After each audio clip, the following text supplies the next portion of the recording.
Will y'all take that for me? It says on a scale of 1 to 5, 5 being great. What is your comfort or expert level in teaching your students writing? And then when you pick it, then explain just on the back just a little bit why you pick, like you're an expert or something.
Do you want our cards when we're done?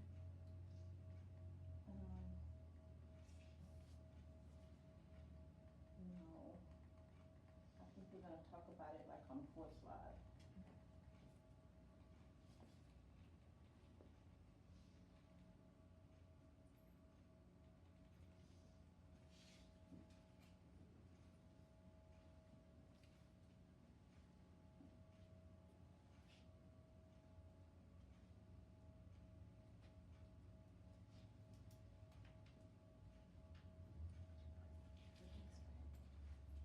I don't feel like I'm an expert at all.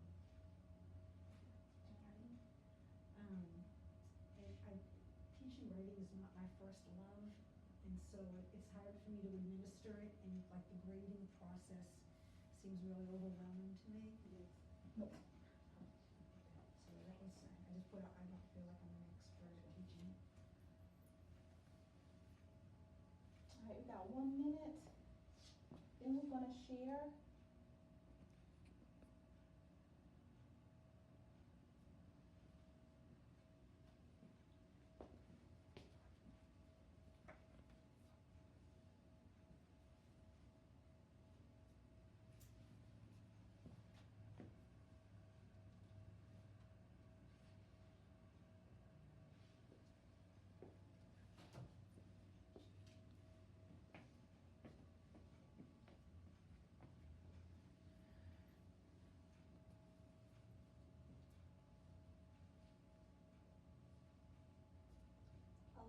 Okay, Paige, talk to me about your expert level of teaching writing. I put that I was a 3 is because I've recently become an inclusion aide. I came from life skills, so my skills are kind of rusty. Just being with life skills and not having to have the skills that I'm having to relearn I gotcha. being inclusion. I gotcha. Angela, what are you thinking? I personally, I love to write myself. Me too. However, I picked 3 because I don't feel that the students are on the same level as writing. Some are high, some are low. And I don't feel equipped enough with the different tools that are out there to, I guess, meet their needs, their learning needs in writing. Okay, okay, fair enough. Yes, ma'am. Okay, so I picked a 3 also. I sort of think it's funny that we all picked Yeah, 3s, right in the middle. right in the middle. So I do not feel like I'm an expert at teaching writing. I'm like with Angela. I love to write, but teaching it isn't my first love. It seems to take so much time, both administering and grading. Like the grading process for writing Yep, is really difficult for me. it is very, very, I understand. We're gonna be taking off on Thursday to grade the benchmarks, essays. So that's really, yeah, it's very, very time consuming, very. All right, guys, I'm gonna be honest. So I'm in 7th grade, right? I teach, English for 7th graders. And so we have to have the STAR writing test and the STAR reading test that we're responsible for. And the students, I think because of y'all, do pretty good on the reading, but the writing part is kind of tricky. And what we have found is that, well, Denise and I have talked about it, and we figured out that I think the last time they took the STAR was like the 4th grade or something. Right. And then they come to us, and I think they kind of know a little bit in the 4th grade, but then when they get to us, it's like they forgot or something because it's been so long. And honestly, they do okay. So on the STAR test, historically, on the writing, they do okay. But Denise's concern is that we're stuck at a 2, which is passing. But she's like, a 2, you know, so she's like, how do we get them to the next level over the hump? And we figured out that they understand how the essays are supposed to be organized. They get it. They get you have to have a beginning, a middle, and an end. They get you have to have a topic sentence. They get, you know, you have to talk about whatever you said you're going to talk about in your topic sentence in the body. They get you have to repeat in the. They get that, and they get. They understand like how it's supposed to look, like the pillar, the expository pillar. But what keeps them at a 2 is the writing is shallow. Like it just all sound alike. It's very robotic, and they don't have good examples. And so we figured out that they don't have a voice. Their paper doesn't sound like who they are, which is harder to teach. Like teaching a format is easy, teaching organizational patterns is easy, but teaching a voice is what we seem to struggle with. So this is what our lesson is about today, teaching voice. Okay, so we're gonna play 2 truths, 1 lie. I'm gonna give you 3 topics of 3 statements. One of them is definitely not true. Your job is to tell me which one is the non-truth. All right, here we go. First one. A random sample of language arts, social studies, and science middle school teachers from the U.S. were surveyed, and many teachers believe their pre-service and in-service preparation to teaching was inadequate. That's one. A national survey conducted in the United States revealed that language arts teachers are more likely to teach writing than their peers in other content areas. Here's the next one. Secondary teachers at a Texas middle school survey, and more than 55% said they look forward to teaching writing. All right, which one? Which one is not true? What are we thinking? Amy, what do you think? I think number 3 is not true. Exactly. Why? Why do you think that? Because I think that because I do not think that more than 55% look forward to teaching writing. I think it's very few You're right. teachers look forward to writing. You have to be a Yes. special teacher to look forward to writing. The real score, the real percentage was 30. Like I'm over surprised. 70 did not even want to deal with 70% it. do not want to teach. All right, here's another one.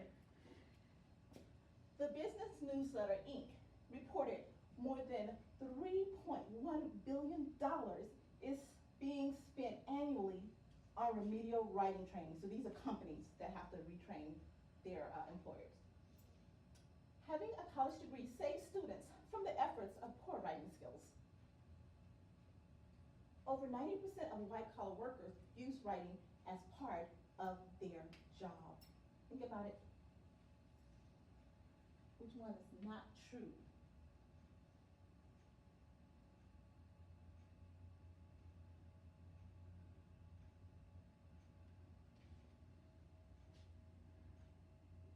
Angela, what are you thinking? Which one is not true? Yes, which one do you feel is definitely not true? 2.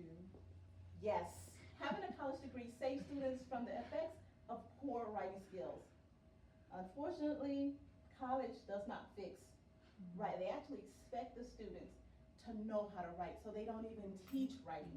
They just say, here's your paper, write it, and I'm gonna rate you on it. Okay, another one. 93% of teens say they write for their own self-pleasure. Only 30% of 8th to 12th grade students performed at or above the proficient level. So let me start that over. Over 30% of 8th to 12th grade students performed at or above the proficient level in writing on the most recent National Assessment of Educational Progress. Over 53% of high schoolers in a Houston Independent School District admitted to looking forward to writing in English class. Paige, what are you thinking? Number 3. 3 is not true. Students do not like to write in a classroom setting. But surprisingly, number 1, it really surprised me. That surprised me too. 93% of teens say they write for their own self-pleasure. That surprised me. But they're talking about text, they're talking about blogging, they're talking about social media, they're talking about whatever they want to write. Yeah. That's their own pleasure. And so a lot of them do like to write. It's just they don't like writing in the classroom. So they do write. It may not be grammatically correct. Okay, I think this is the last set. 3/4 of the 7th grade ELAR teachers at Philly Junior High are confident in teaching their students how to write. I did survey our 7th grade teachers. Since July 1997, when the Texas Essential Knowledge Skill, the TEKS standards, were first created, not much measurable improvement regarding writing had been seen. According to a national survey done in the United States, very little data on what writing process looks like is available. That's about it.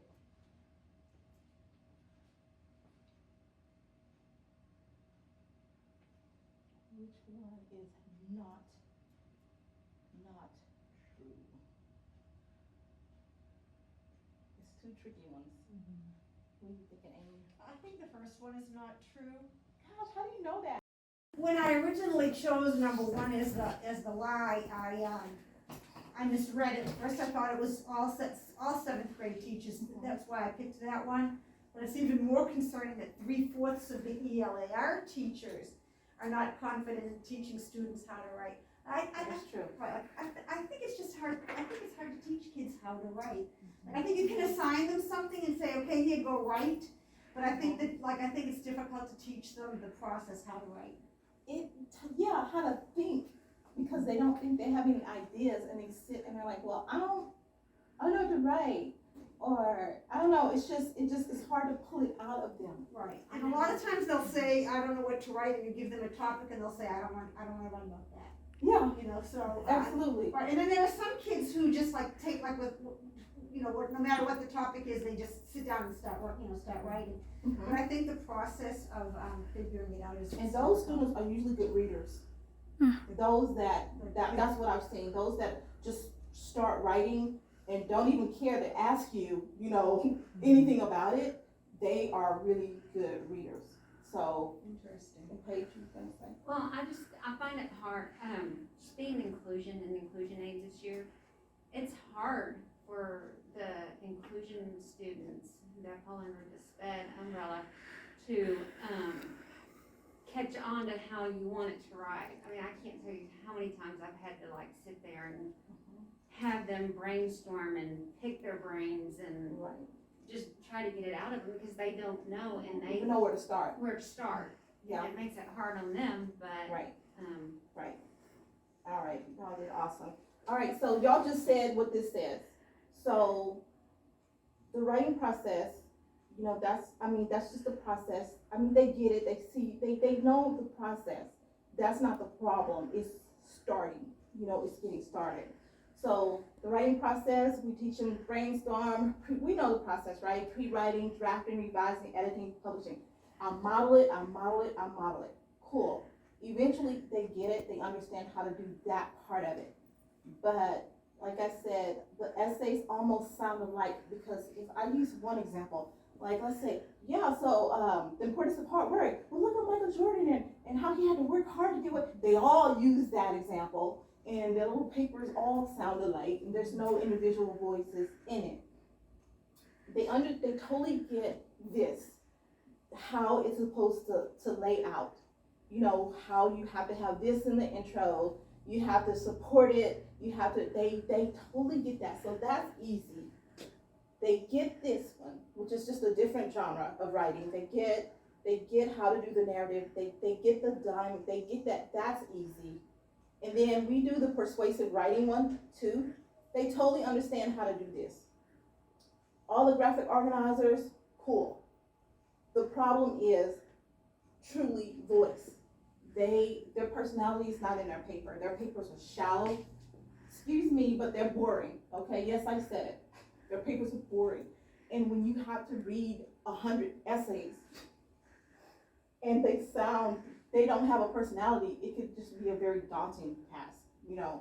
So here's the question. How can I get students to understand the writing trait voice and actually use it in their writing? That's the question right there. And so this here is what I think voice is. I'm going to read that last point when it says, when writing meets voice, then their unique quality, their tone, their style just jumps onto the paper. And it's fun to read. When I finally get a paper and it's, you know, you read it and you're like, oh my God, this is awesome. I go tell my kids, I'm like, look at this paper, look at this, read this. And so it's exciting out of 100 papers when you get 2 or 3 that sounds like a human being wrote the paper, right? So here's what I've been using right here. So there's 4 steps. So the first step, I'm going to show you a video of how it looks with my students. So this is to show the students characters, voice, and reading. So we basically get a book. Here's the book right here. I'm going to let y'all pass it around. And you can do this with any book. Any book that has more than one character. You can have the tree being a character. It doesn't even matter. But they're going to basically see different characters' perspectives in reading. Okay? That's step 1.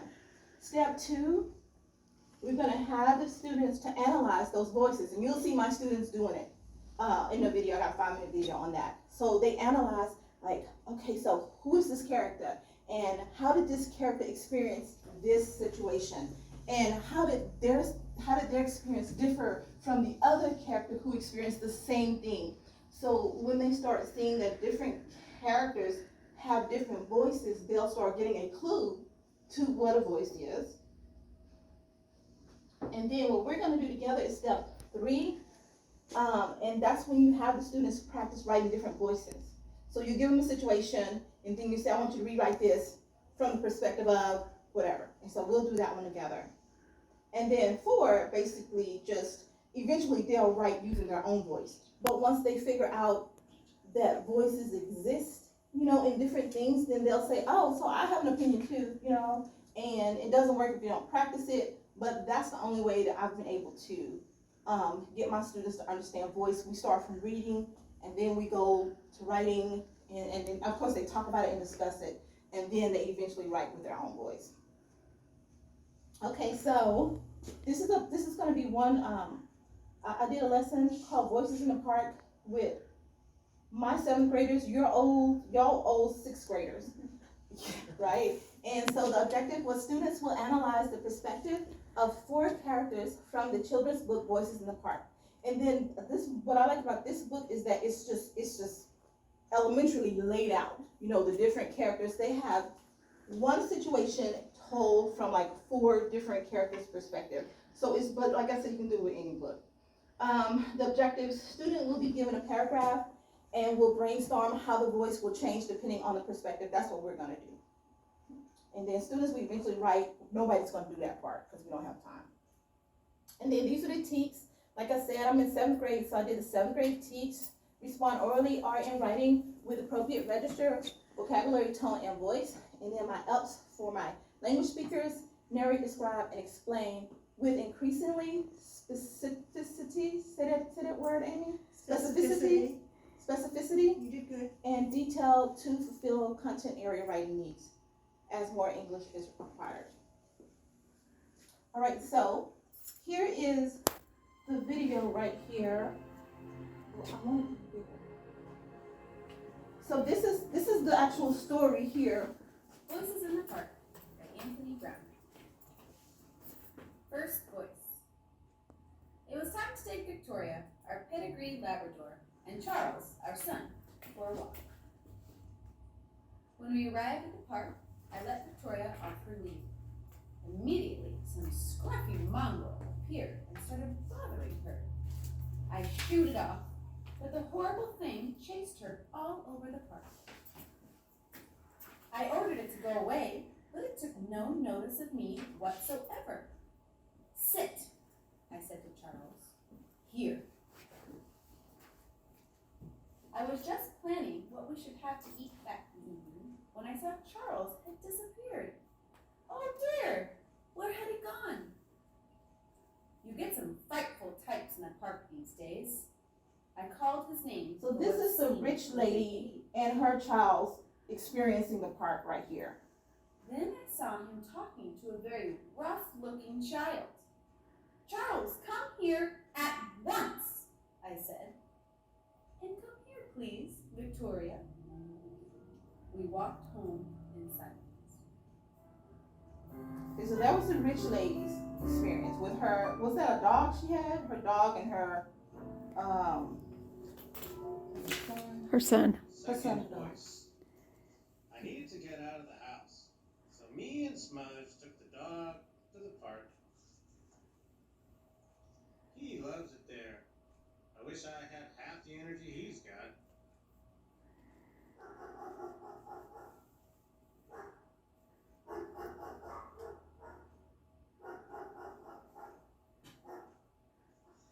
I settled on a bench and looked through the paper for a job. I know it's a waste of time, really, but you've got to have a bit of hope, haven't you? So this guy's When preoccupied. it was time to go, He's not Smudge cheered excited. me up. She chatted happily to me all the way home.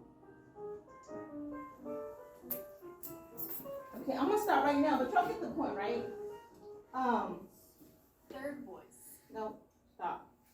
So basically, and then it's gonna be the children are gonna speak from their perspective, the boy and the girl, and the boy is not gonna like her because she's a girl, but she's really nice, so at the end they like each other. So, and then you'll see their different perspectives too. So, that's what I let my students see. This is all the awards from this book. And this is all of the materials I needed for the assignment. And here's my students. This is what I really want you to see. This is 5 minutes of my students. So I basically had them they had the book. They could either read or they could just listen to it. Most of them wanted to listen to it.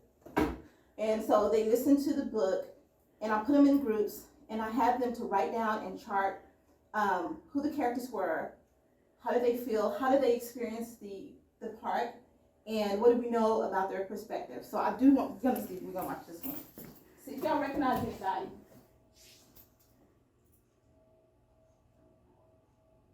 Oh, it's not loud. So there's two different voices. When reading, we're talking about the character's voice. Can y'all hear that? When writing, Yes. pretty much talking about your voice. Okay? Alright.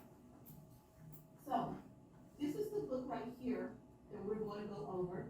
This book is called Voices in the Park. We're going to listen to a story and discuss the different perspectives of each character. Did you say medieval? Yes. It just sounds like something someone say like in Spain.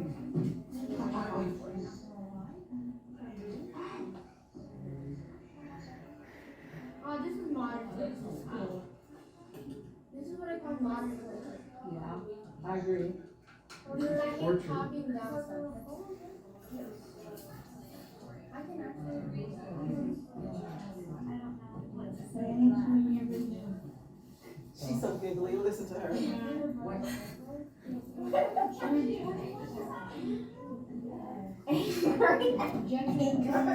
Anger issues. It just sounds weird. Silly goose. So, the mother world, we concluded that she was overprotective and jumped to conclusions about people. Why Why did you think she was overprotective? What did she do? Because she, yelled at Charles for hanging out with the girls. Yeah, I think person. Yeah, And then she was mad at the dog. right. She jumped to conclusions about the sludge. So she seemed to be touchy, like really like, oh, come on now, easily bothered. And then Charles, he was friendly and tried to make her friend. Okay. He gave her a flower. I don't know his name, so I can't remember his name. He was trying to find a job. And Like he was preoccupied, like he had other stuff on his mind. and Smudge, she made judgments about people too. She thought Charles was wimpy and stuff. And then she's also kind, because she put flour in the cup for the dad and make him some tea. I agree. Yeah. Did the dogs have food sector? No. So, That would've been cool. I think it would have been cool if they had done that. All right, so, shall we all snap for now? Oh, she stands. What is that? You can't understand her. I'm gonna fast forward her, because you can't understand. But I guess it was just, Charles was just kind of, just did whatever mom said, and he just wanted to play. So that's called docile, when you do everything you're supposed to do, just like follow, like you perfectly do everything you're supposed to do, okay? I agree. I was just kind of judgy at first, just kind What of, do you judge? she said that he was a weird, Okay. so, She did. she was, there was some hints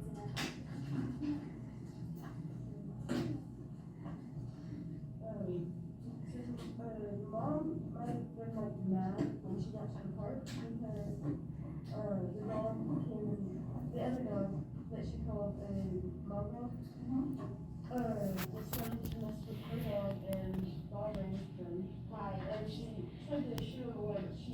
So I only did 5 minutes of this video, but what you didn't see is after the video, we really talked about what did you notice about the different perspectives, and then I explained to them that their perspectives were basically their voice and And for Dad, how they like express themselves. he was pretty tired and he had trouble finding a job, so he was taking his daughter. All right, you get the point. All right.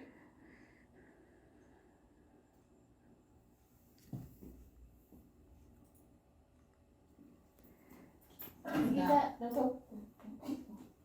Okay, so here's our lesson.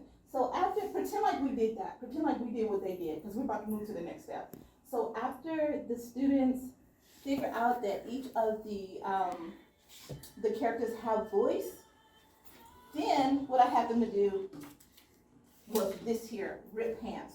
So you guys are gonna do this as a group because we're running out of time. But I want to read it to you right quick. And what we do with rip pants, we're gonna read it, and then you guys are gonna pick. Kat, do you know what else we're gonna do? Oh, here we are, right here. You guys are gonna pick a perspective to write from, and then you're just gonna together as a group write. Cool. All right, awesome. So I'm out of clip. Okay, so let me read it really quickly. I'm supposed to read this in a boring way. It's hard for me to read in a boring way. Okay. And this is written by a 5th grader, so it has no punctuation marks, and it looks like that on purpose. Rip pants. Just about a week ago, my teacher had a rip in his pants. It was very funny. I didn't see it right away, but someone told me. Then I saw it and wanted to laugh, but I held it in. Then someone told him, and everyone started to laugh. Then he went home to change. All right, so that's a really short passage. So I don't want to overwhelm it. There's something short. So the goal is to rewrite this in another's perspective. So here's, you guys just pick real quick which perspective you want to do.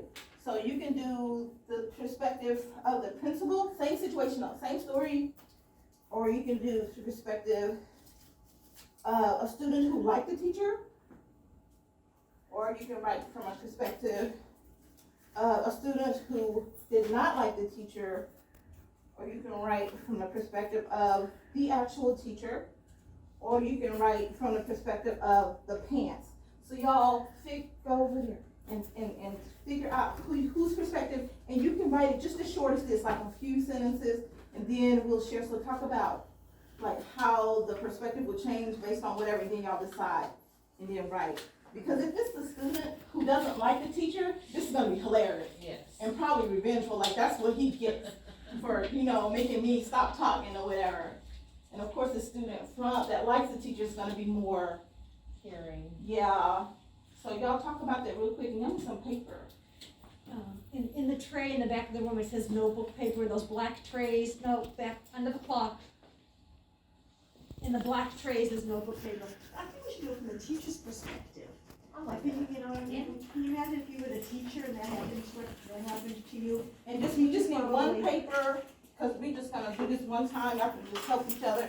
No more than 4 sentences, keep it Can be written in first person point of view? Absolutely. All right, so if we could say, well, what happened to me a week ago, was something terrible, how do you want to start it? Something terrible happened to me a week ago, or, Talk about being humiliated. okay, last week, I was completely humiliated at school.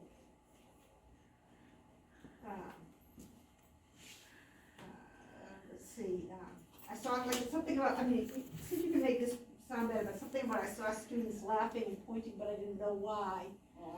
Until Yeah. I think, And you know how they're always off task, you're like, you just think they're just being them, but.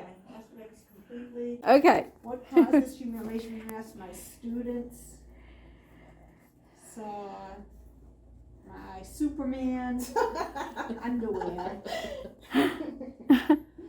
through a rip in my pants. That sounds good. That sounds good. How's that? Perfect, that's it. All right, so after the students do that, because we did all of this, I just don't want to give you a 30-minute video of me and my teacher, but after the students did that, we all shared and laughed because some of the stories were so funny. So that was easy for them, right? I like that. Yeah, and then the end, I had them to write in their own voice.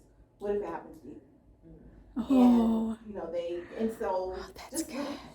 yeah, and then little things like that. Once we practice, like Good Night Moon. I know that's real like baby book, but like the moon, the clock, like every object in there, I could say like right from this perspective or whatever, and they're familiar with it. It's easy, and then eventually they get it. They're like, oh, I do have a voice, because when I experience this, I have a different reaction than when you experience it, and so I can bring that to my story. And that's it. There's more, but we're done. I mean,